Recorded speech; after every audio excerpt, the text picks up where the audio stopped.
Yes, good afternoon, everybody. My name is Scott Stone, and this presentation is regarding the Drilling Contractors Association. It's going to give you a brief insight into the organisation, and it's actually made in combination with Westrade. It's made in combination with Westrade and the UKSTT. You can see the upcoming events on the left-hand side of the screen there, and on the right-hand side, the link to the UKSTT website. And I think you'll find that there's lots of very relevant information there on all trenchless technologies which are currently available.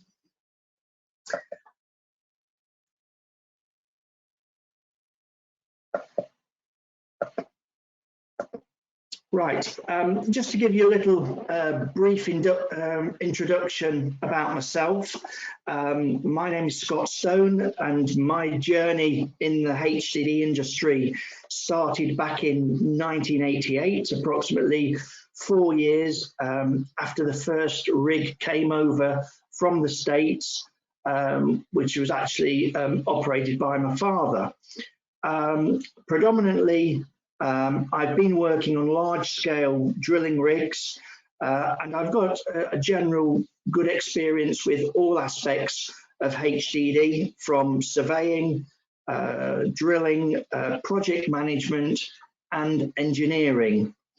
And currently, my position within Volker, I currently work as the operational and technical manager for the Volker Group, which I've done now for the past 33 years.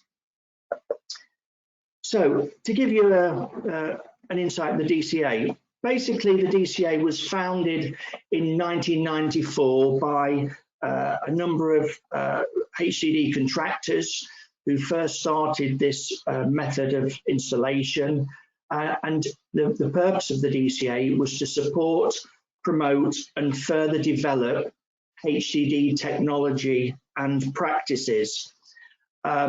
Since then, obviously, we've been going now for 25 years. The HCD method of installation has become a very widely acceptable installation method from both technical and economical terms, as a way of installing pipelines where there's minimum disturbance and you're working with a very small footprint, and in a time duration, it's very quickly done, and it works very quickly, and the installation process is done very quickly. So the DCA was, the way it is structured, initially it is a German organisation, and a lot of questions I do get is that it is a predominantly German organisation. However, in the last years, with the development of the industry, things have moved on, and we have now more and more members from other countries, which I'll come on to in a bit. There are different types of membership to the DCA. There are regular members and there are associate members. So a regular member of the DCA is a person who is a drilling contractor. They are split into two different size scale of operations. Obviously, there's different fees for a small scale operation or a large scale HCD contractor. And the associate members can be anything from clients, engineering companies, or supply companies which are associated with the HCD process. And this is also reflected within the board of the people who are on the board of the DCA. Again, we're represented on the board by, again, small and large scale HCD contractors, and we also have HCD engineering companies, supply companies, and also we have an end user on the board as well. And currently we have representatives in the UK, in France, in Italy, and in Spain. So we are a growing organisation. So we have a few sort of golden rules, what we're looking for. The Dca Goals is basically to further develop the Hcd technology in according to the requirements and getting to European standards at a European level. We want to promote Hcd as a method of installation for laying pipelines, and more at the moment it's very prominent in the industry, is for cable installations, as well as for other technically challenging operations, and not necessarily to when it's required to go over an obstacle. And in addition, we want to enhance the reputation and the technical interests and get more people on board with this method of installation and other institutions, because it is a good technique, and ideally we want to promote that and see how we can further advance the industry.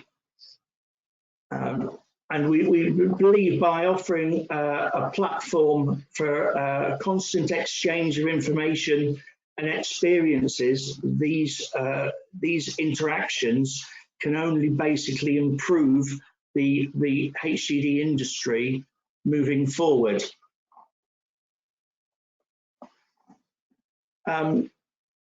So another element is to advance the qualifications of our members, and we do this in a number of ways by further education, working with different organisations or different bodies within the different countries which are responsible for enhancing and developing training courses. So this is something we are very keen on, and we're working in the UK at the moment to do that. In addition, we do have a programme where we try and support people who are trying to get into the industry, and where they are, we have a scheme where we can develop and give them some additional support and help them in that industry, which I'll come on to in a bit. So just generally the challenges within the Hcd industry, I say it is a worldwide recognised economical and quick method of laying pipelines in awkward areas or where you need to cross a particular obstacle. However, I think one of the key elements which always has been and probably always will be, is very much dependent of the combination of what subsoils you're drilling through and how to cope with that with regards to the tooling that's needed, the drilling fluids that are needed, and these are really key elements which enable you to have a successful Hcd project. There will always be uncertainties related to ground conditions or disposal of the ground that is coming out of the ground, but the economical risks, we have to see where we put those, and either can be for the client or the contractor.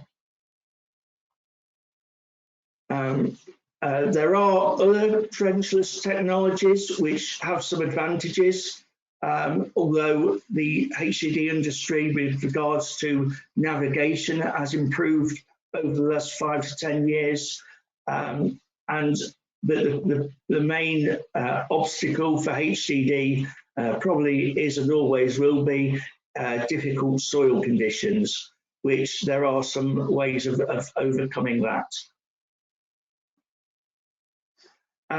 Just to give you a real high-level view of what is achievable nowadays, in actual fact, there have been drills which now exceed 4 kilometres, we're able to drill and exit at over 300 meters below seabed level, and pipelines to be installed now on a reasonably regular basis can go up to 56 inches in diameter.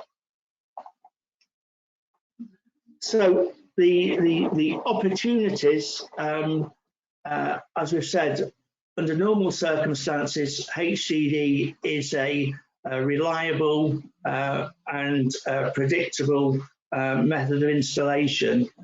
And we've noticed, or we've seen a trend, that a lot of countries are relying a lot more on electricity, and Hcd that really comes into its own with this method, because they need ducts or pipes to enable these cables to be installed into. So this is really where Hcd comes into its own. They're normally relatively small sized ducts, and they need them installing where they cannot physically open cut or lay them. Now, with regards to individuals' knowledge, there are a lot of people with a lot of experience in the Hcd industry, and what one of our goals with the DCA is to basically bring that knowledge together, to share the knowledge, and then cooperate with each other so that we get a better feeling for what is required, and just generally improve the industry for a better understanding of what's required, the problems we are facing, and a better understanding for everybody, so it's on a more of a level playing field. This gives you an idea as to the levels of membership we have. You can see here that generally year on year we are having a increased membership base of people, and again the split of German companies and other countries worldwide is actually changing quite considerably, and now we're almost 40% of the other contractors make up the DCA members, apart from the German ones. With regards to education, at the moment there are educational programs which are currently available in Germany and in Holland, and this is something that we are looking to do and bring into the UK. Obviously this has to be supported by our members, but we feel this is a real opportunity to assist and to help educate drilling contractors and also clients alike, where we can get a better understanding and everybody can have a better feeling for the Hcd process in general. This just gives you a bit of an idea as to the courses. The courses that are available over in Europe at the moment, they distinguish between up to 40-ton drilling rigs and over 40 tons. But again, I'm trying to see what I can do in the UK and talk to organisations who arrange like NVQ qualifications and see where we can assist with that as well. With regards to further education and seminars, by becoming a member of the DCA, you do have additional support, obviously from the board of members, but we do also have, annually, we have an annual congress, and we also have in January, we have a members forum where we have lectures. And this is also what we do for the Congress. Congress is normally a three-day event where we have a theme, and then we have a number of lectures. We hosted by, we have some key speakers, and we then have some work groups, and we can go through various topics depending on what the chosen subject is. So it really is, it keeps everybody up to date with the latest technology, the problems we're facing, or where issues that we have, and where we feel that we can probably improve things generally for all of our members. This is what I mentioned earlier.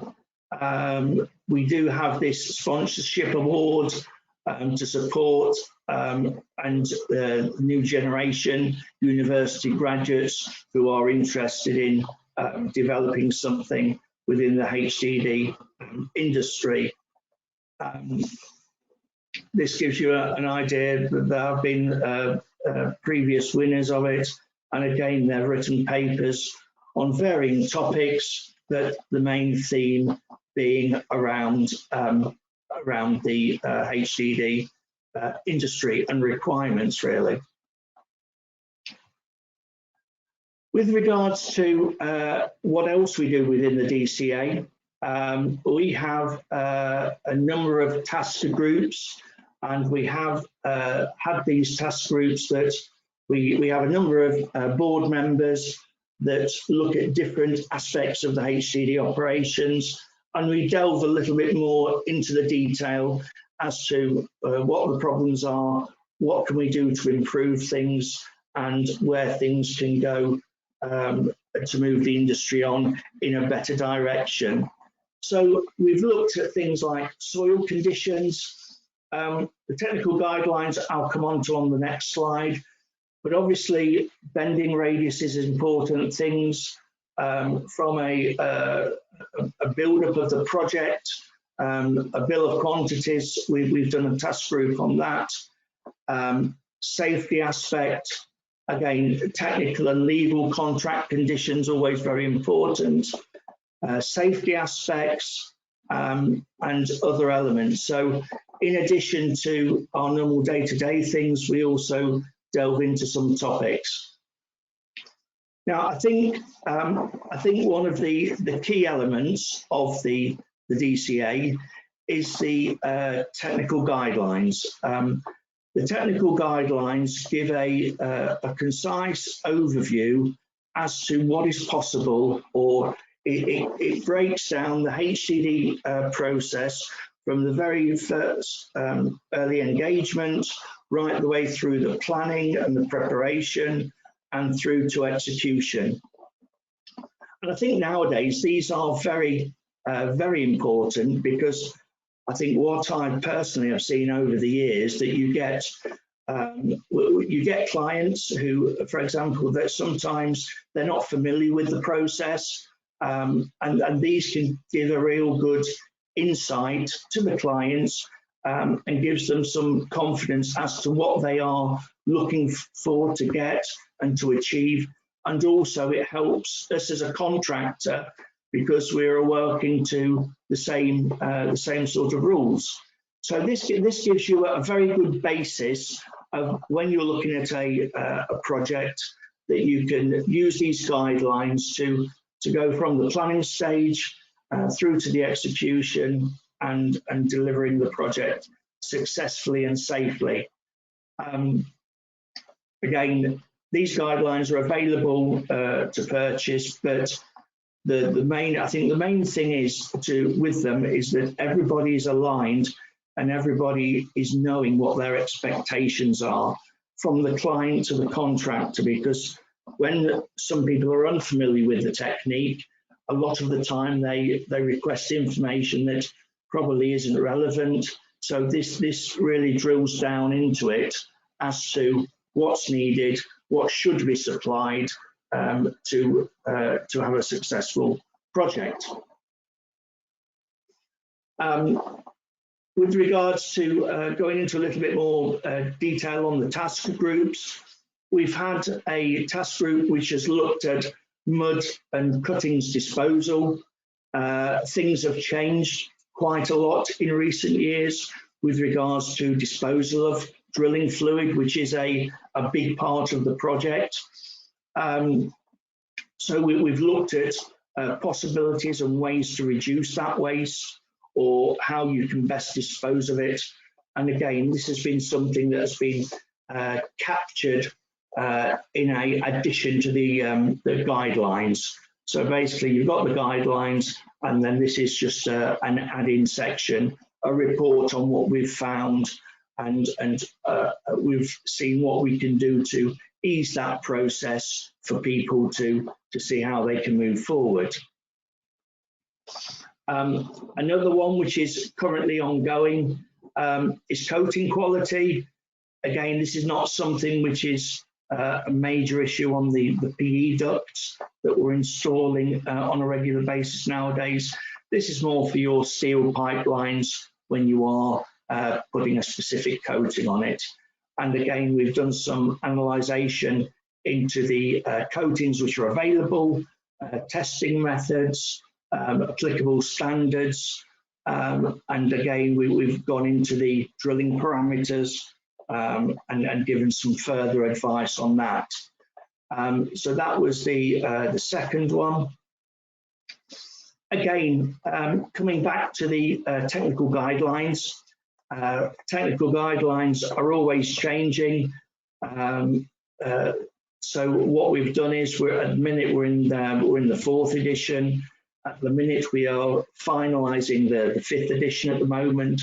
And again, this is reflecting any changes in way of working or new technologies or things that have come to light since the last one. And again, this is ongoing. Another one which I am involved with particularly is digitization. I think what we are seeing within the industry, clients are requesting generally more information. They want to see the data and they want to know what's happening sort of as it happens. And from the DCA, we have quite a unique position that we are able to approach manufacturers of equipment. We have a task group looking into this at the moment, where we are trying to come to agreed standards or agreed information which maybe can be retrieved from the drilling machines. And then this will help all parties. It will satisfy the requirements of the client, and it will also help the contractor to record data and see how things are been progressing, and they can then plan things and get a better understanding of how the drilling has gone and where probably improvements can be made moving forward. Again, this is going on, again, the digitization. We are looking at seeing if we can get some kind of agreed port and data transfer that could be utilized with all different types of rigs, and seeing what the possibilities are there. So this is something which has come to the forefront more pretty recently, but again, the way things are progressing within the industry, it's all about data recovery, and as a contractor, this can also be beneficial to you as you're drilling away.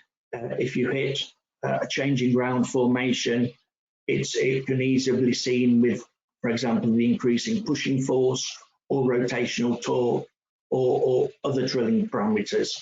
So I think this is a very good advancement generally for the industry.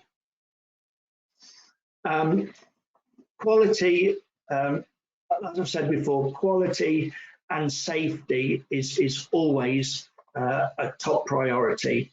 It's the quality of the equipment and safety of the equipment, making sure that you've got the required information, so you do things right, you've got the right ground information, you've got the correct tooling, and you can know what you're going to expect when you start drilling at a location.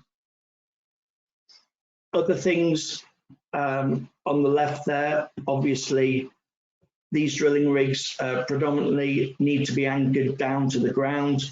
You need calculations of of how you're going to do that, and you need to be able to demonstrate that the rig can take those, or the dead man anchor can take the required forces that are likely to be experienced during that process. Again, unsupported drill pipes, not an ideal situation. There should have been something in place on this particular job where you could support the drill string, particularly when you're pushing the drill strings in compression during the pilot hole operation. With regards to drilling fluids, again, this is critical to the successful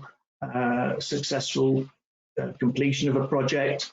And again, the drilling fluids need to be matched to the ground that you're drilling through, so that you actually recover all the cuttings out of the borehole and you don't end up with too thick a mud, too thin a mud.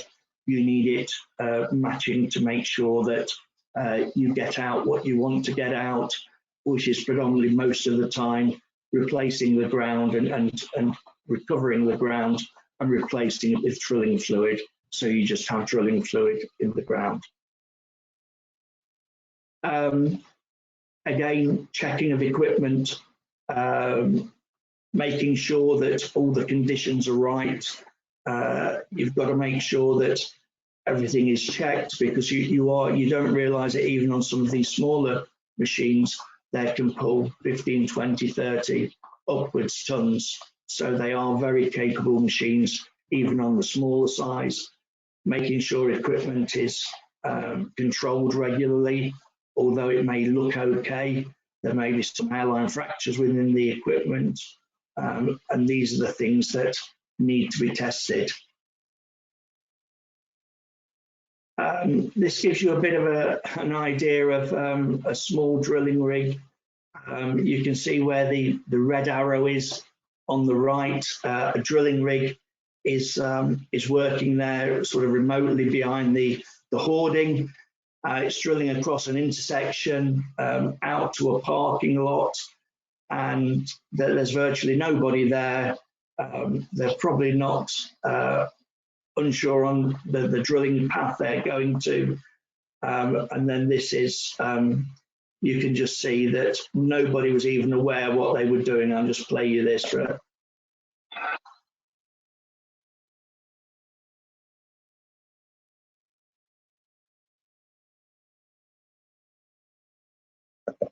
So it just shows you that, yeah, uncontrolled operations, not being able to have the right personnel there to check what the positioning is not a good sign.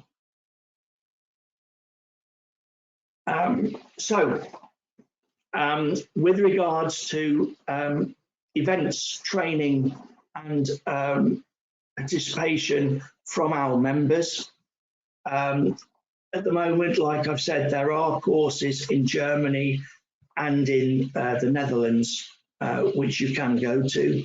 I'm trying to set something up and support something in the UK for our own members here, because our requirements and our training levels are going to be somewhat different to what we expect or what we can see in other countries, although the principles of working are going to be the same. I think it will be slightly tailored towards the English market. We also support events of manufacturers. Some manufacturers have some sort of open events. Our members then are welcome to go down to those events to see those particular machines, for example. We do have a booth normally on the Oldenburg Pipeline Forum, which is every year in February. So we do support that event. And again, that is something that our members can benefit from. Quite a lot of the members do go to Oldenburg, and we do normally combine that with our annual members meeting on the day before.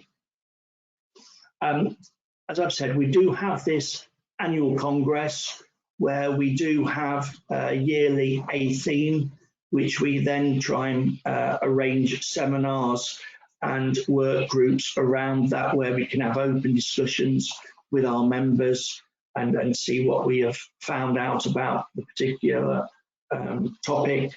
And also we can support, we're supported by keynote speakers who are also then aligned with the topic we're talking about. That's really it about the training. Like I said, I'm trying to see what we can do to promote this going forward in the UK, and see where we can do some more things moving forward. Annual congresses, again, at the moment, the Congress, which is planned for this year, whether it will go ahead, is going to be in Bonn, in Germany. And due to the increase in members from the UK, hopefully then in 2022, we'll probably be looking at having that over here in the UK. So it's something that does move around, and again, we can look at bringing it over to the UK to support our members.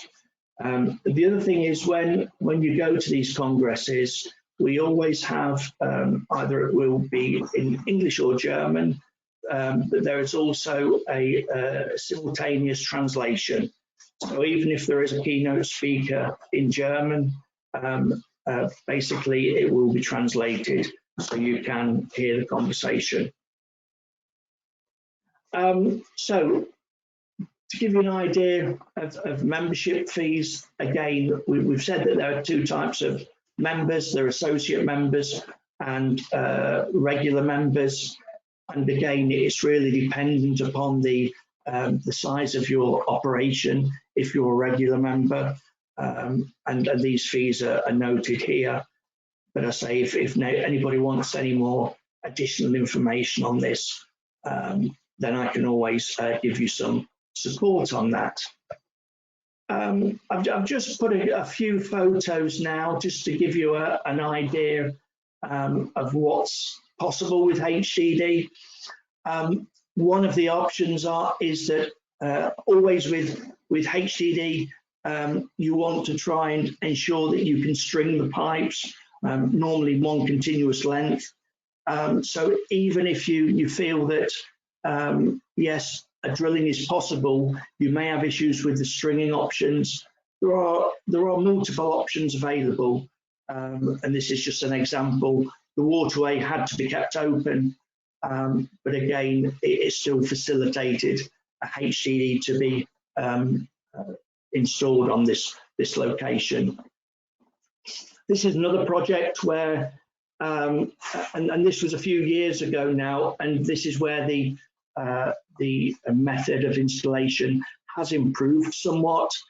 This is where there was approximately a 1,300 metre drilling from this cofferdam to one side of the river, and then the rig was turned around and drilled to the other side of a similar distance. Now, based on the advancements in the steering guidance systems, things have advanced in the recent years, and in actual fact, we would be able to execute this drilling now as an intersect drilling, where you would drill from both sides with two different rigs, and you could intersect from one bore into the other at around about with relatively good accuracy, and you could drill from one to the other. And then once that's completed, follow through the bore to the exit point. HCD applications, normally we're working on entry angles between 10 to 15, 20 degrees, but there are other possibilities. This is a project that we completed where we had to set up the drilling rig at 45 degrees. And again, this was one where we went down into a fjord, through rock formation, and into the bottom of the fjord. So there are possibilities. Another installation, obviously, single pipelines, multiple pipelines, bundles of pipelines. The actual options are pretty endless of what you can do. It doesn't have to just be a single pipeline. And that is what I have for you. I hope you've enjoyed it. I did have a question in prior to starting the presentation regarding what would be the advantage of being associated with the DCA, particularly in the UK. I think it's the advantage is that basically you are associated with an organisation who is looking for, is trying to promote best practice, safety, and again, you are sort of agreeing or you're aware of the actual, how can I say it? You're aware of what the requirements are, and it shows that your knowledge, that you're aware of how to operate in a good controlled manner. So I think that's quite key to that. And again, any support that you need, you can by all means call me, contact the guys in Germany. But again, we're here to support and to assist you where we can.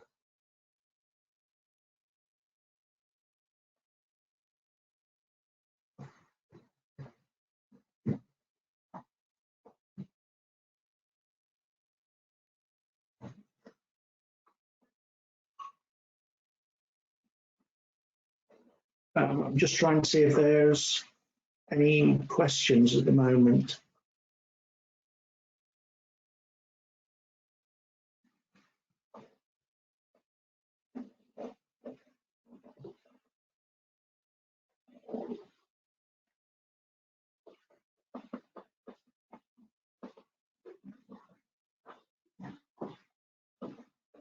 No, there doesn't seem to be any questions.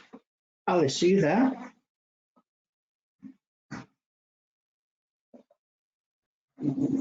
Hi, Scott. There has been one question for you.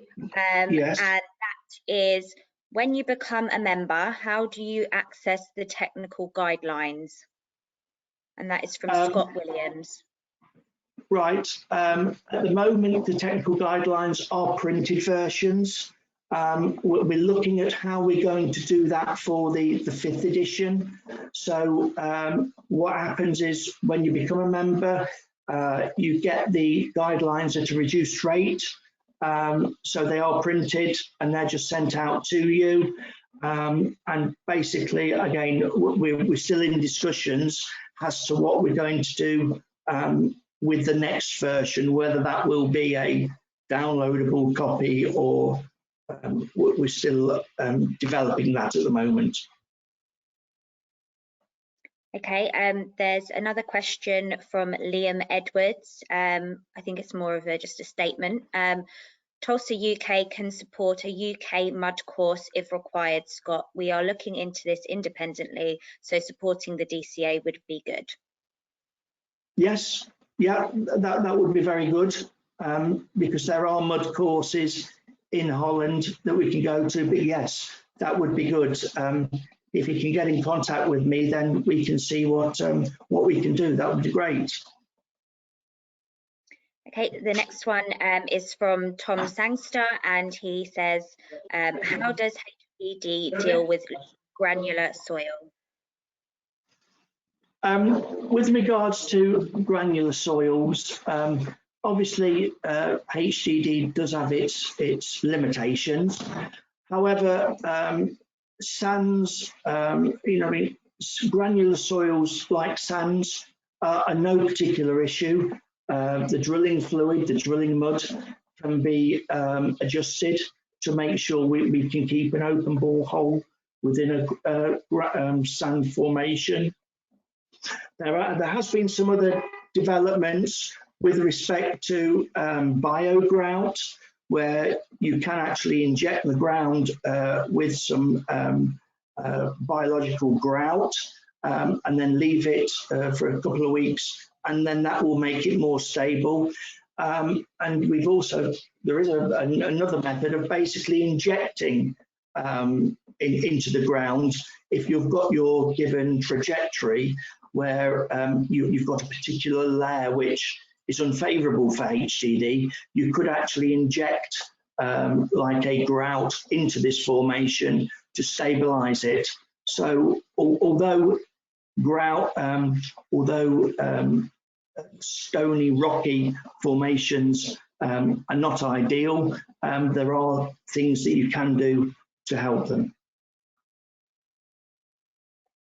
Okay, and the last question is from Lance Wadeson, and it says, for non-members, what information is available for determining the viability of using drilling on various projects prior to contacting contractors? Well, there is some information on the DCA website, and I think we've got quite a lot of information also on the UKSTT website. So you can get general information there, but if it's just general queries, questions, I say we don't mind answering that from either the DCA or the UKSTT. We can give some further advice before, if for example, before they want to go to the next stage to the contractor, for example. Okay, so that's all of the questions now answered, Scott. So thank you very much for your time today. We really appreciate that. Okay, that's fine. I just hope it's been of use to everybody. Lovely. Thanks a lot, Scott. Okay, thank you.